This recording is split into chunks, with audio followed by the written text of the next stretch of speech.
LGBT movement is a counterculture, and we often think of countercultures as anti-tradition, but I'm not sure that's true. Many times we see queer people as the preservers of tradition and community. We see the queer grandkid who carries on grandma's long traditional recipes that nobody else has time to make. The stereotype of the gunkle or gay uncle who is always doting on and teaching their friends and siblings' kids, and the fact that many queer people find joy creating community and cultivating culture. Countercultures don't destroy traditions, but challenge them so that they can adapt to better serve our ever-changing society. But I'm curious why queer people gravitate to the arts, preserving traditions, and building community. Is it an ingrained trait or something else?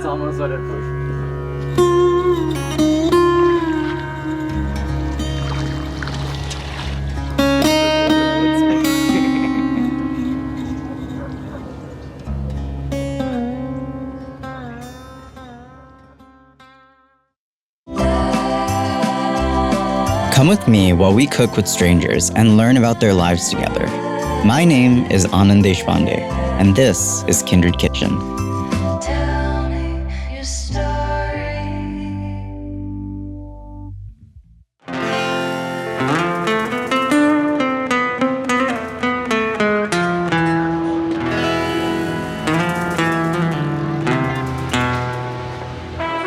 While exploring Mexico, I met Vladimir and Gustavo. They grew up just 10 minutes away from each other in Tepepan, but they met as adults while living in Mexico City. They fell in love and now have their own place back home, with both of their families living just 5 minutes in either direction.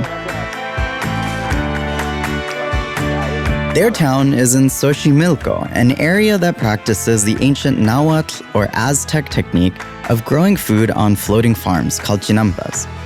Gustavo knows these farmers really well, since his family actually works directly with them to distribute their organic produce through their business. Today, they've invited us to cook a version of their grandmother's mole verde, or green mole. And we're really starting from scratch here. Vladi and Gustavo are carrying on the traditions of their family, but have taken on the torch of not only keeping traditions alive, but making sure they continue by adapting them to modern times.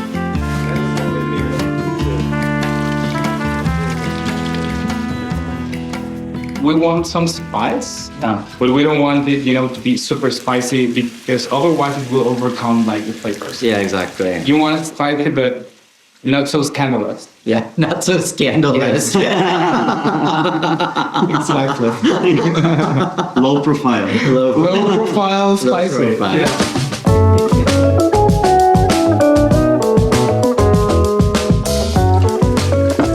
My grandmothers, for example, didn't have the peppermint, on the fennel. Okay. That's my aportation to the recipe. Yeah. Yeah, I think I always like to cook, and I remember that since I was a child, I was watching this recipe TV shows, and I liked it to follow the instructions. This guy, instead of watching cartoons, used to tune up the gourmet channel. I understand completely. Yeah. I think you are the same weird child. Yes, I was definitely. My parents wanted so much for me to be normal. Oh, God.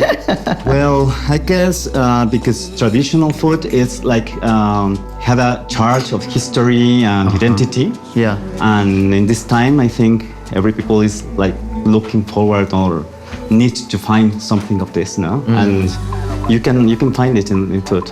Yeah, absolutely. It's not like we have the urge, or we feel responsible for, but more about that we feel proud of. Yeah. We want to keep it. We want to showcase it. Yeah. We know how to do it, so let's be here for this. It's interesting. Many queer people whose lives and thoughts challenge tradition end up being the ones safeguarding them. And not just that, they're seen as the ones cultivating culture for the community around them. Humans are social creatures who have evolved to be part of a greater society. While most straight people do this through traditional family units, Queer people have a natural tendency that I even recognize in myself to be culture and community builders, perhaps contributing this as their part in building society. And once we do something, we love to, like repeat recipes and make sure to do it the right way for it to be delicious. Yeah. And each time it gets better and better. Yeah. So our family knows that. To cook and to feed someone, Yeah. it's not just a metaphor, but it's like physically true. Yeah. It's a fact. Yeah. That you're keeping someone in the body and the soul, no? Yeah. And it's like the pleasure to give the pleasure to other people. Yeah. And a way to demonstrate your love, your affection, no? Yeah. So I love this way. you Yeah. know? Because, and I love to see by my eyes, like other people enjoying something that I enjoy so much. Yeah. And it's a part of you. It's like so much of your, not just your history or not about the recipe, but about you, the way you do the things. Yeah. And when people try it and like it, it's like they are enjoying for you, for being yourself now. Because cooking, what it does is it opens time and space for people to come together, to talk, To think. And not flesh, no? Yeah, so one thing that you said is that you also adapt the recipes. It's something new, but it's also something really old, right? It's your grandmother's recipe, but it's not your grandmother's recipe. It's never the same. I think tradition is like a nice lie, no? It's a nice lie. Yeah, because it's never, tradition fakes. The time stopped. Yeah. No? Yeah. Because you are trying to do it like your grandmother, like the grandmother, no? Yeah. So it's too fake that the time never changed. Yeah. That it's something impossible. That's interesting. And always is new.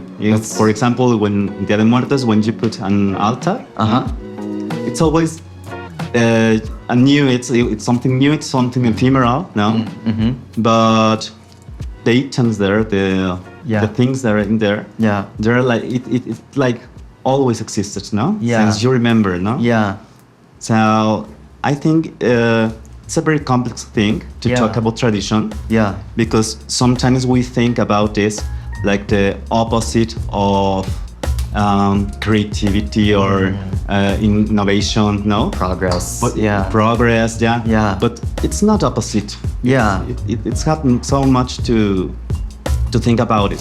I think That's so interesting. That's a really interesting perspective, and I absolutely agree with it. I mean, even the idea of a tradition, like the food that we have in front of us, the traditional recipes, it's not like they're 1,000 years old. Exactly. You know, like the food by itself is so different. Yeah, I mean, Mexico didn't have all the ingredients in this dish until 400 years ago, right? You're so right. Yeah. So what tradition, right? Yeah, what is tradition? Tradition. That's so interesting. What's the measurement? What's like? Is it time? Is it ingredients? Yeah. Is it the person behind the recipe? Is it what the What's community tradition? says it is? Yeah. That's super interesting. I mean, one thing that's kind of an interesting thing to me is, like, as queer people, you're seen as the counterculture. You're seen as, progressive. You're seen as non-traditional. Yeah. But then here you are making your grandmother's recipe. And I'm the only person in family who's doing that. Yeah. That's wild. Yeah, the same for me. I mean, I'm the one cooking, like, in my family. Yeah. I mean, my mom cooks, my dad cooks as well, but the one that cooks, like, mainly it's gonna be me. Yeah. And traditional food is gonna be us. Yeah. Right now, it's us more than just Vladimir and me. It's just the guys will cook, Yeah. Like, let them cook the recipe. It's gonna be perfect. It's really interesting. We have a very good friend that is one of the best traditional cook of Oaxaca. Yeah. Yeah. Her name is Catalina Lucas, and she always said that my measure is my hand, Yeah. and it's her hand. Yeah, exactly. The Always is size. our hand. Yeah. The size, the measure of the flavor, it's our hand. Yeah. One thing that's interesting is, our ancestors are in our bodies, right? They're sure. embedded in Yeah. our tissue. DNA, So right? she's talking about how her measure is her hand. it's not just her hand, it's Oh, her great grandmother, God, right? you're so Yeah, right. sure. And so it's interesting because you're talking about like tradition is a lie. Yeah, I It's think like so, in it's many frozen ways. in time. But what if Yeah. tradition is maybe it is the living descendants of the people that came before? So even if you're not cooking what your great grandparents cooked, Yeah. you're cooking how. And maybe there's a part of you that is doing what they would do now if they had what you have now. That's You crazy. know, maybe I'm that's actually- tradition. I love that thinking. Yeah. I love to think, as you said, that my granny that used to make this traditional dish Yeah. as well, she lives in this space, in Yeah. through these recipes. Yeah. And now that you say that it's in our DNA, so Yeah. my hands or her hands and so on, it's beautiful. Yeah. So it's bringing her back to life. Right? Absolutely. Yeah. It's saying she's cooking with us. Yeah. And your granny is cooking with us, and That's his exactly granny, right. It's crazy. Yeah. I got chills. Yeah. They're always in the room with us, right? So this recipe, it's like you can share with your family and someone who loved the grandmother, no? Yeah. Is to bring her alive with the others, no? Yeah. To share, it's like a portrait, no? Yeah. It's like something of her, like it's living, no? Absolutely. I think that's a really beautiful thing. Like, I think the traditional recipe, the way that most people talk about it, where you have the exact recipe your grandmother had, it's a wonderful way to know what her life was. Yeah, Or is. sure. But that doesn't mean it has to be what your life is. You know, they live so that we can Exactly. live. Queer people have a historical need to self-preserve and find the joy of being themselves through safe, indirect opportunities like art, spirituality, and cooking. Perhaps queer people are motivated to spark the joy of authentic self-expression in those around them. We all know how exciting and natural it is to share our joy with the people around us. We have a phrase that we use a lot. It's called in Spanish gozadera.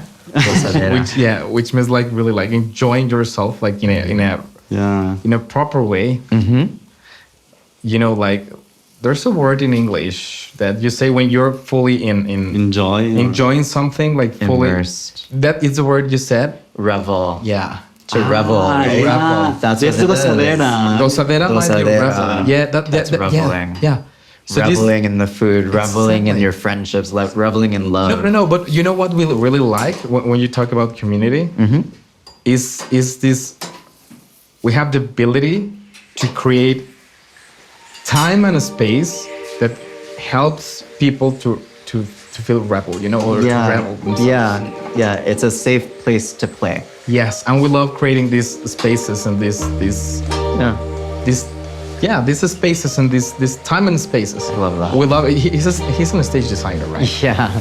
I'm an engineer, so we love, we think about every detail. Yeah. Like, the music has to be like this, the lighting has to be like that. All experience. Food's gonna be like this. Yeah. The people that we're gonna invite, it's gonna be this and that. Yeah. So they will get together well. Yeah. We think about it. Yeah. And when we execute it, we see how much people enjoy it. Like, Yeah. they're like always so grateful and we see the joy in their eyes. You're creating the experience for Yes, them. Yeah. yes. And I think it's something really from us and unlikely anyone else in our community can really create or excel in this. Why? Why is that just you? I think it's a lot of this sensitivity that we have, Yeah. that we understand things, we understand ingredients. So this sensitivity and this passion brings all this. He's a stage designer, as I told you, so Yeah. he's passionate about how things look. Yeah. And I don't know if it has to be, if it's linked to be queer or not. No? Maybe, but there's time for us to question ourselves. Yeah. Like who I am, Yeah. who I am comfortable with, Yeah. doing what I'm comfortable with, So I think this ability to question ourselves Yeah.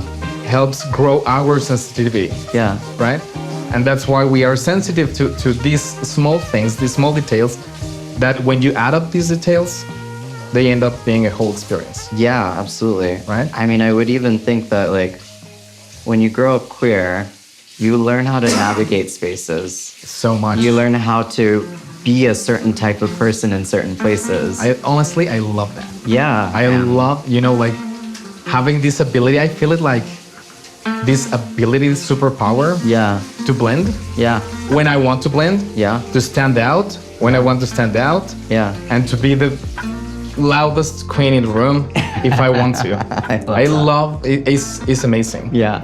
And Mexico City has room for all of that. Absolutely. You can be whoever you want any night Yeah. or any time. Yeah. So I really like it. Yeah. Absolutely. I feel it like a superpower. Yeah. And I mean, I suspect that ability to just know what's going on, be very conscious of everything around you and the people around you. It's probably why you're so good at hosting and creating those experiences, Right. creating those spaces, the sensitivities that you were just talking about, You're so right. right? You're so right. We're good observers. Yeah, exactly. Right? Yeah. We know how to observe. Yeah. Yeah. It's beautiful when a skill that's gained for survival turns into a skill that you use to flourish, Wow. right? Yes. While being in the closet and needing to stay safe is the largest trauma in most queer people's lives, it could be the thing that equips queer people most to be the ones keeping these traditions and these spaces. It makes queer people uniquely observant, adaptive, and sensitive, allowing queer people to move culture from obligatory traditions toward beautiful opportunities for engagement, self-expression, and joy.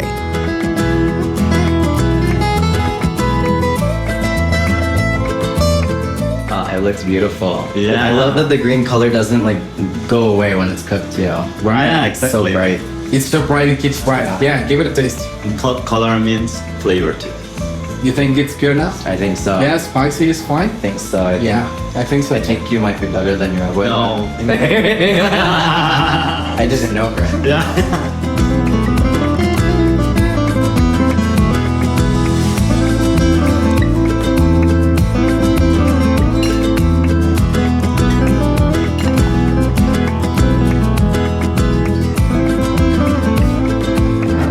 You tried, right? Finally, we love the mode. It looks amazing. It looks so good. Buen provecho. Gracias. Buen provecho. Amazing. I like it very much. Yeah. I can see how you bring people together with this dish. How you cultivate yeah. community, how you build things, Yeah. and how you keep the traditions alive. Yeah. It's really beautiful. No.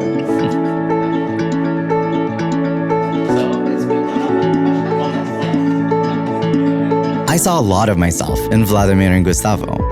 The gay son who loves to carry on and adapt the antique and complicated cooking traditions of the family, but it's not always the complicated traditions that queer people keep alive. Sometimes it's the tradition of uniting and caring for the family. Many queer people, from living lives learning how to adapt and be aware of the situation, have gained the skill of creating open spaces and helping those around them to be joyous.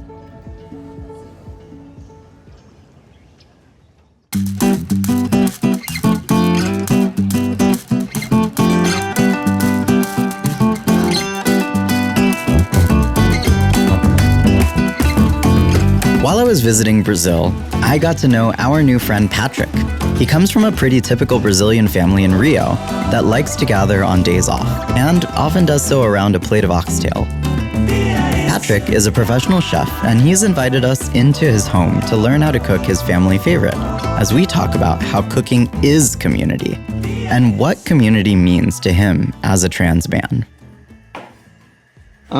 I used to cook it with my mother, Uh-huh. usually for like Sunday lunch and stuff.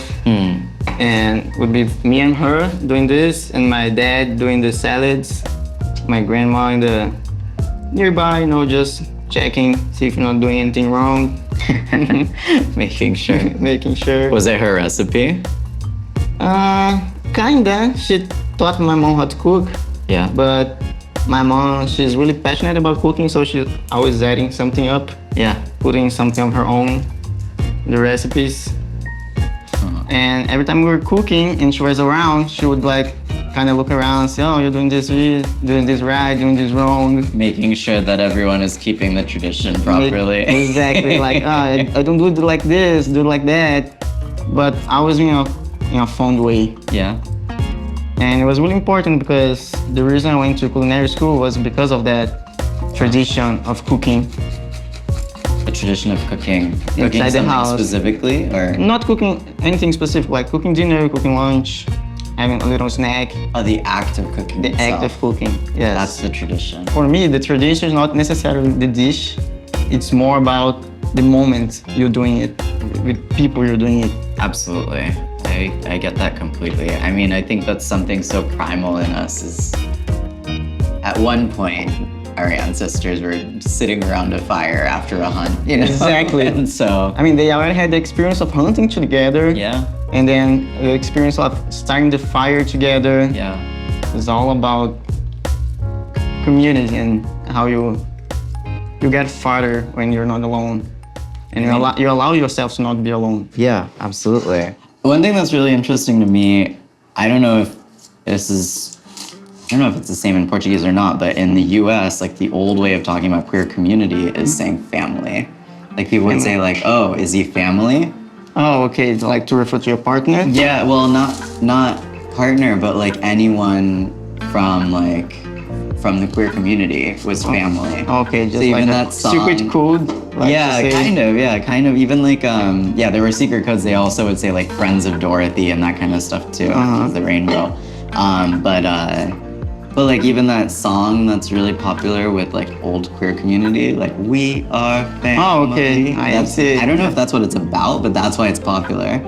And Never thought of that. yeah, it's very, I don't know if like, I mean, it's interesting because you're talking about how like you cook with your friends and build this community that way as well. And I mean, with queer people, it's a very interesting thing how we talk about chosen family so much. Yes. I mean, For some people, it's not a choice, but exactly. I was going to say that. For some people, you have to seek your family outside your house. And as much painful and lonely that can be, it can be so rewarding. yeah, Because I've seen people like get kicked out of their houses yeah, and finding love, unconditional love on the streets. yeah, And it's kind of beautiful to see that, like how human beings embrace each other. yeah. It's a sad reality to grow up your whole life and think, you know, mother's love is unconditional. And then you see that there isn't, but it's beautiful to see, like you said. Yeah, I think love is unconditional when you find it. Yeah, real love. Real love, like different kinds of love, Yeah, but love still. yes. Living outside of social norms and without a standard path to life, LGBT and queer people have often learned to look at things differently, naturally thinking outside the box and wondering if there are other ways of doing things. It gives queer people the tendency to challenge norms and provide different perspectives. This looks beautiful. That's the color we want. Wow, and the color comes from the brown sugar? It does. It's my mother's little secret, brown sugar. Yeah? Yeah, Did your grandma do it that way too? she did. Okay, Let's pass it along. amazing. I think what's beautiful about culinary is that no recipe is like your own. Yeah. Because I do this way, and if you ever gonna do that at your house, you're gonna change something. So Absolutely. there's no recipe that belongs to someone. It Yeah. belongs to the world. Yeah. It belongs to everybody. Tradition is like the values that are expressed at the time, right? Exactly. And tradition for the sake of tradition is not necessarily helpful to humans, to society. Exactly. It doesn't bring But any. if I mean, you don't think about it. You just do it. You repeat. Exactly. But when you're doing this, and I changed something, I thought about the recipe. Exactly. I thought about what would change in the recipe. Yeah. And it has to make you think. Yeah. Tradition for tradition itself won't take you very further. Yeah, you take the values underlying it and you express it for what makes sense now, what supports Exactly. the society now, right? What makes sense to you? I saw one time this quote that was like, tradition is just peer pressure from dead people. Exactly. Like, why do you want to keep doing things that people did? Because we always do it this way. Great. Yeah, okay, great. Let's change now. Okay, cool. That's no excuse. Just a little bit more. Okay. It's one knuckle? Just like this. Oh, you do a widthwise finger. Yeah, it's like this. Look. Oh, that's different from, okay. Because my family's doing this knuckle, like You put your knuckle. but it's not hot. No, I know, but Okay. you put, okay, then. Yeah, and then you put it in the pressure cooker, and you eat it. You cook rice in the pressure cooker. You cook everything in the pressure cooker in India. Yeah. But for me, what I like to do is like, let's example, we're making rice. I make it one way, you make it another way. Yeah. But we're doing the same thing. Exactly. And I love that. I love it's like how many different ways you can do one same thing. Yeah, how many different pathways are there to get to the top of this mountain? Exactly. And that's what I'm really passionate about. Not just in culinary, but life itself.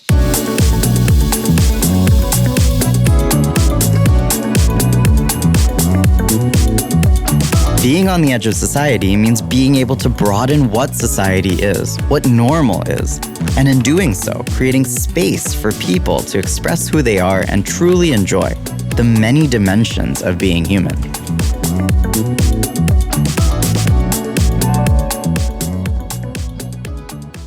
I think it's like fascinating and crazy how we live in this world where, because of the politics of identity, they're so upset when they learn someone has a different opinion. And it almost feels like a personal attack to find out someone has a valid way of doing something that's not yours. It's wild to me. Like, no, multiple things can be true. Exactly. The way they live their life can be true and valid too. It's just like raising a family. Yeah. I mean, I personally don't want to be a father, Yeah. but I would love to participate in raising a human being. Yeah. It's like show someone, a little person who's developing, Yeah. that you can go out of the norm. You can do you and Yeah. still do good Yeah. and still get somewhere. Yeah. For me, it's about that because I don't want anyone to go through what I did the way I did when I was growing up.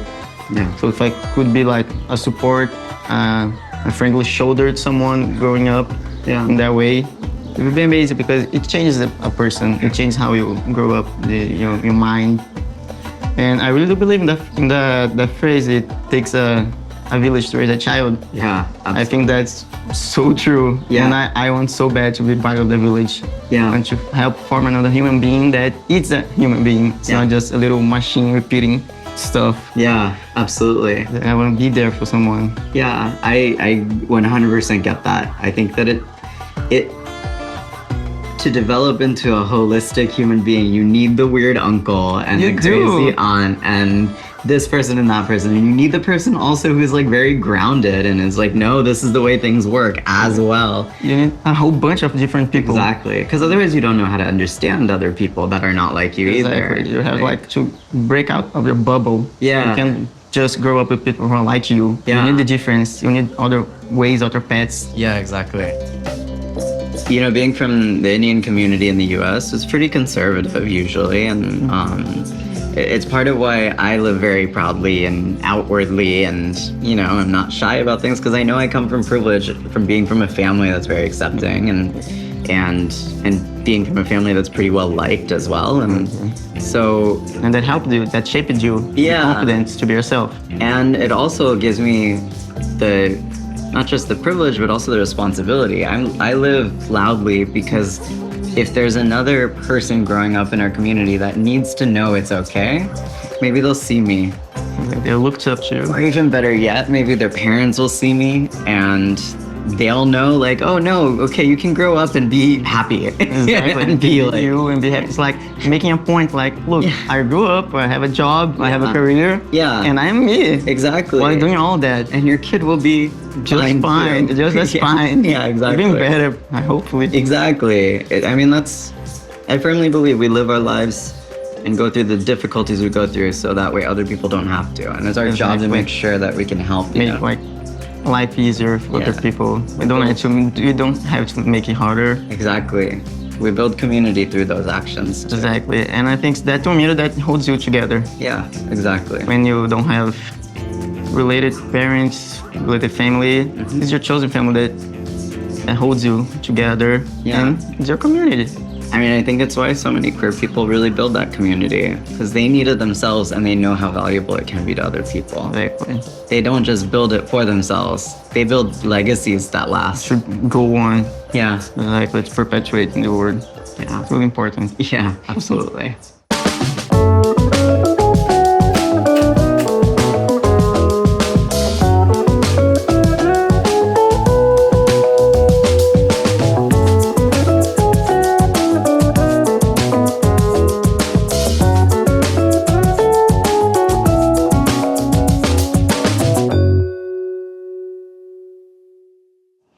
I'm so excited to try this. This looks really, really beautiful. You ready? Thank you for...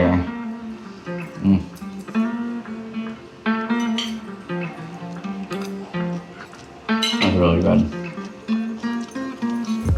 That's really good. I get it. You get it now? All makes sense. I understand beef. Oof. Sorry, Mom. That's really good. Wow. Actually, lamb tastes a lot like beef then. Because lamb and goat taste like this sometimes. I think it's this cut specifically. Yeah. This cut of the cow. Because like if someone gave this to me and said it was lamb, I wouldn't. Really? I wouldn't think anything. Yeah. But I mean, that's also because it's so tender and so like soft, and Yes. it's a pretty sweet meat actually. Really good. Yeah. Thank you for sharing this with me. Thank you for inviting me. Absolutely. It's my pleasure. It's my pleasure to get to know you. It's my pleasure to see how you live your life. Thank you. Yeah. It's a pleasure to have you here. Many queer folks lose their families and have to create chosen families, building new communities. And because of this, the skill of community building and finding ways to strengthen those communities seems to be particularly strong and important among queer people. Part of this means pushing traditions and communities toward their limits to create more space for people and all of their pieces, and that's what a counterculture truly is.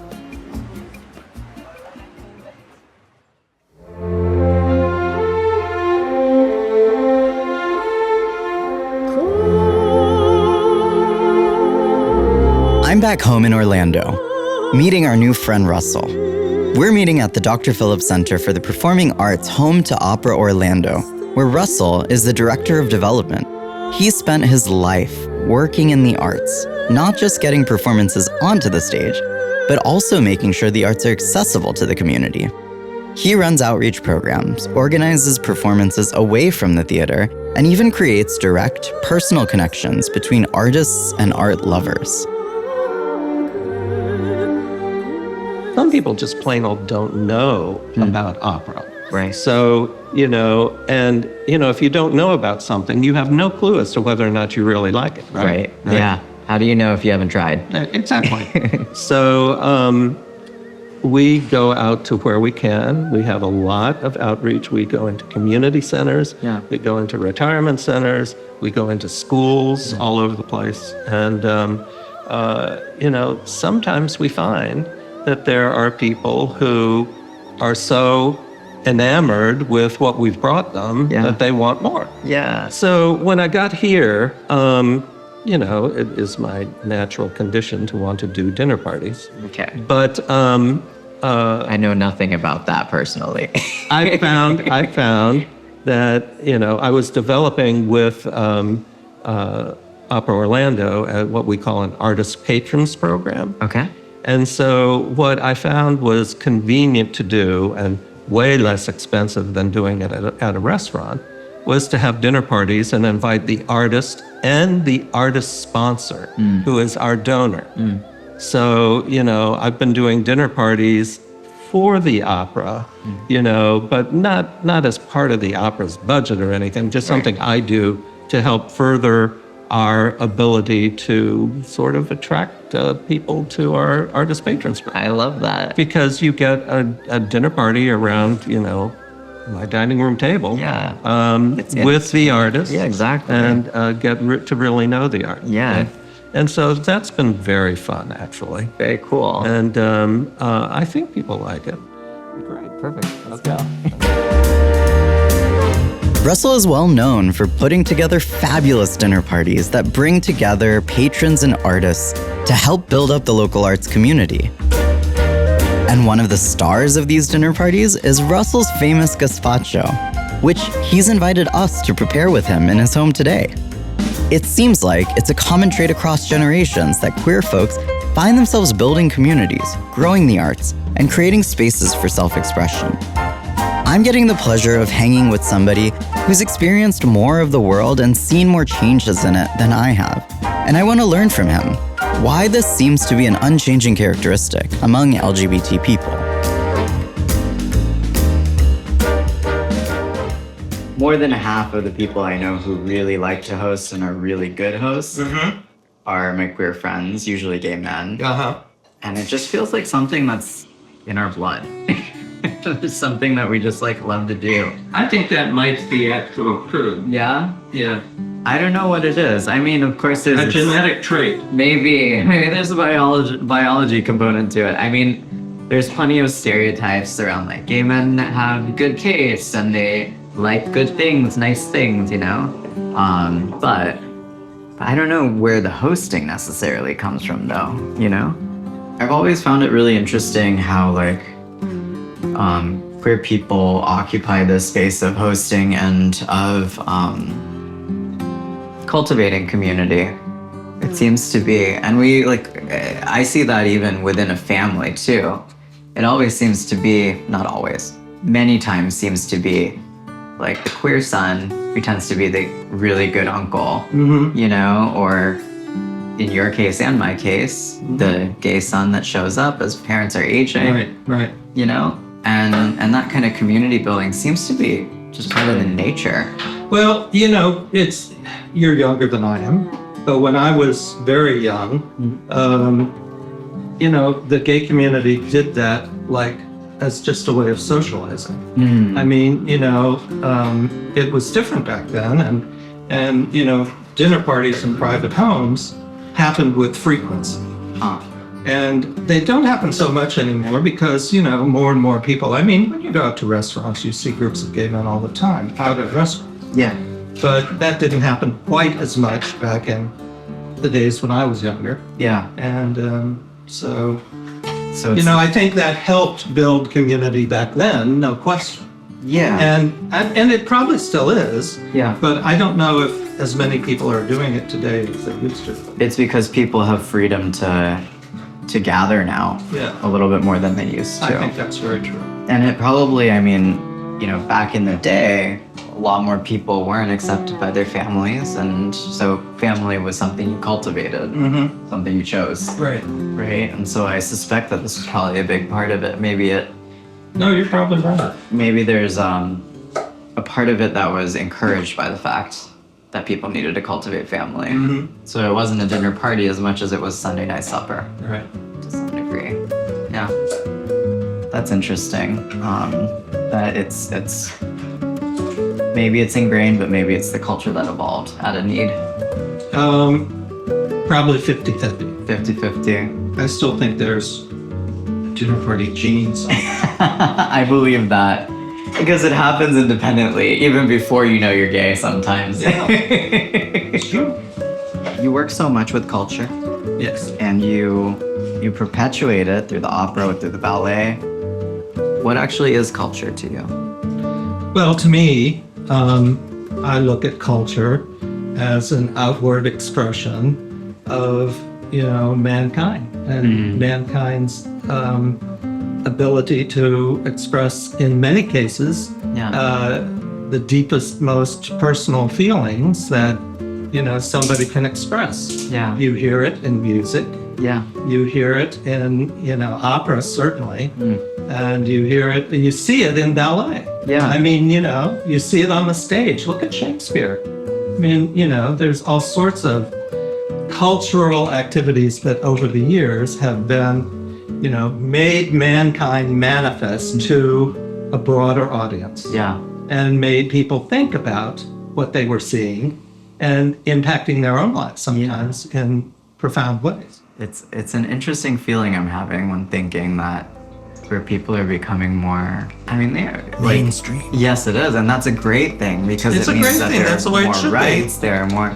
Yeah, but it's an interesting thing because I also think of like one of the privileges, one of the cool things about being queer is that you do think about things differently, that you do challenge society to some degree. And so because of that, you don't have to think about things the same way everyone else thinks about them because there's no heuristic for you, you know? There's no set path.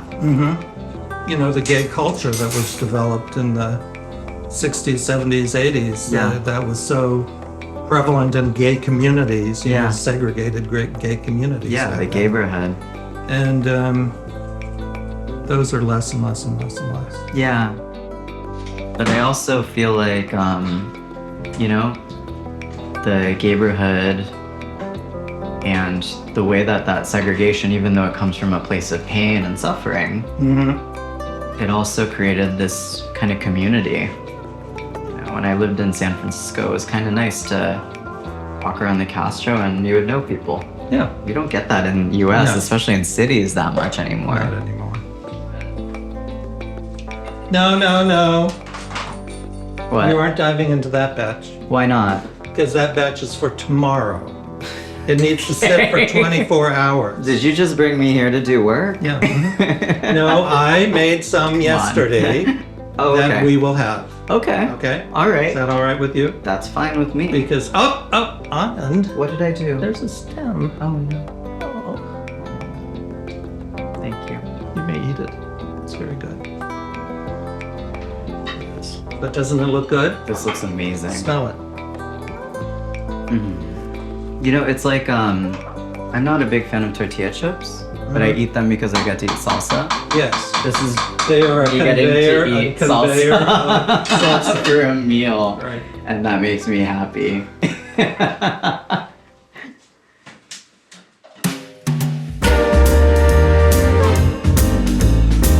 The world has become more welcoming to LGBT people over time, and with that acceptance, the segregation of neighborhoods and the need for safe spaces has become less critical.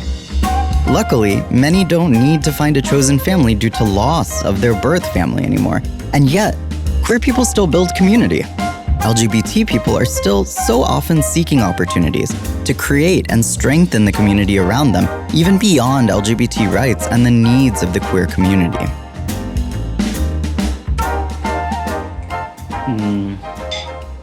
It's so good. It's so fresh. And it's not, No, that's the thing about it. It's always fresh and tastes good, and yeah. when people like it, I've given out the recipe twice in the past 2 weeks from people who've attended dinner parties and wanted gazpacho. You know, With it's this recipe. It's tangy, but it's not overly acidic. I was thinking with all the tomatoes and with everything, that would be really acidic. Not at all. This is great.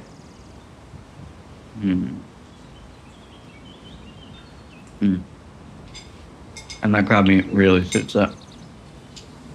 More gazpacho should have crab meat. I agree. 100%. That's perfect. Oh, I think there's a good gay community, from what I can tell. You know, I know there are a lot of good causes and organizations. Yeah, I think that's really terrific. yeah. And it's just moved into more socially challenging support than it used to be, Yeah, which is good. yeah. I think it's great. Why do you think that queer people are so attracted to the arts and to helping spread culture? Because that's something almost across the board, across the world that we see. I think that always looking for a way to, you know, express themselves in a way in which there's acceptance. A lot of, you know, a lot of people in the performing arts, you know, are gay. And so they attract others who would either want to emulate that or use the arts as a vehicle for their own self-expression. Yeah, I understand Did that make sense? That did, absolutely. You you find the ways that you can express in ways that And the people arts want to is, I listen. think, accepting and more readily able to provide a place. Yeah, that's really interesting. It's almost that there's a community already for you, and so you join that community and you build it. I think you could say that. Yeah.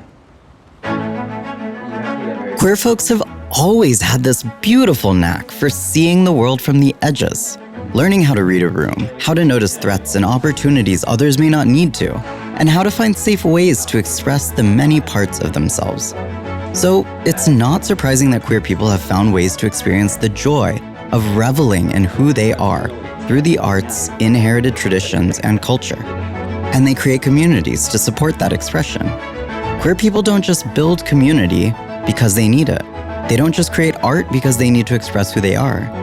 They do it because this is how queer people have found joy. And it's human to want to share what brings you joy with the people around you. It is a counterculture, but countercultures aren't born just to go against the norm. Countercultures challenge existing culture to make it stronger in service to today's people. Queer folks, through challenge and care, move culture from the stale habits of old generations into the modern world, giving it life and making it spark joy for folks today. Hey friends, Anand here. Thanks so much for joining us for this episode of Kindred Kitchen, the full episode. We'll be launching our next topic next week, so please subscribe, share, like. We love your support this way, and if you want to be notified when our next episode is live, click that bell icon so you'll be notified as well. Click the links below if you want a little sneak preview of content to come. Until next time, don't forget to share your food and your stories too. Tell me your story.